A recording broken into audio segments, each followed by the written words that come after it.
नमस्कार बंधुरा जाना होमिओपैथी चैनेले आपनादेर स्वागत जानाई। आशा करी आपनारा सबाई भालो आछेन। आज के आमि एकटी गुरुत्वपूर्ण होमिओपैथी मेडिसिन निये आलोचना करब। सेटी हलो लाइसिनाम एवं एर कार्यकारिता निये आलोचना करब। ताई आपनारा भिडियोटी स्किप ना करे सम्पूर्ण देखते थाकुन। ताहले এই লাইসিনাম প্রধানত স্নায়ুতন্ত্রকে প্রভাবিত করে, হাড়ে ব্যথা এগুলোতে ভালো হয়। ঝলমলে আলো বা প্রবাহিত জলের দৃষ্টিতে খিঁচুনি আসে। এবার এটি মাথার উপর কেমন প্রভাব ফেলে সেটা বলি।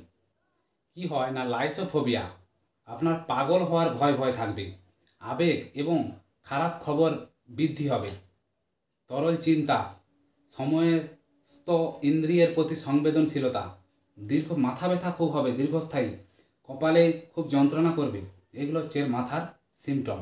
এবার আসি মুখে কী ধরনের আপনারা সিমটম পাবেন না, অবিরাম মুখে থুতু আসবে এবং লালা আসবে, যা কঠিন, পানি গিলে ফেলার মতো, গলা ফোটানো, মুখে ফেনা, এরকম সমস্ত সিমটম হবে মুখের ক্ষেত্রে। এবার আসি পুরুষদের ক্ষেত্রে এটি সিমটম কেমন কাজ করে না, অলস,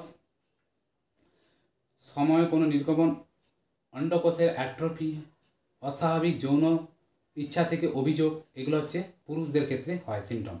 এবার মহিলাদের ক্ষেত্রে কি হয় না, জরায়ুর সংবেদনশীলতা হয়, গর্ভের সচেতন প্রলাপ বোধ করে, যোনি সংবেদনশীল হয়, রেন্ডারিং কৈশন বেদনাদায়ক, জরায়ু স্থানচ্যুতি হয়। এবার আসি শ্বাসযন্ত্রের উপরের প্রভাব কী, স্বরে স্বরে পরিবর্তন হবে, ঠিক আছে, কিছুক্ষণের জন্য শ্বাস আটকে আছে এমন মনে হয়, শ্বাসযন্ত্রের পেশিগুলির সংকোচন হতে পারে। এগুলো হচ্ছে শ্বাসযন্ত্রের উপর সিমটম। এবার মলের উপর কী আছে না, কোনো জলের যদি আপনি শব্দ শোনেন, প্রবাহিত জল বয়ে যাচ্ছে, তাহলে আপনার মলের একটা আকাঙ্ক্ষা তৈরি হবে, প্রচুর জলযুক্ত মল হবে, অন্ত্রে ব্যথা, মানে পেটের উপর অন্ত্রের কাছে ব্যথা হবে, এরকম সমস্ত সিমটম হবে। এবং প্রবাহিত জল দেখা মাত্রই আপনার প্রস্রাবের ইচ্ছা হবে। এগুলো হচ্ছে মলের সিমটম। আশা করি বন্ধুরা এই লাইসিন যে হোমিওপ্যাথি মেডিসিন, এটা নিয়ে বুঝতে পারলেন। যদি ভিডিওটি ভালো লেগে থাকে প্লিজ সাবস্ক্রাইব করে দেবেন। ধন্যবাদ বন্ধুরা।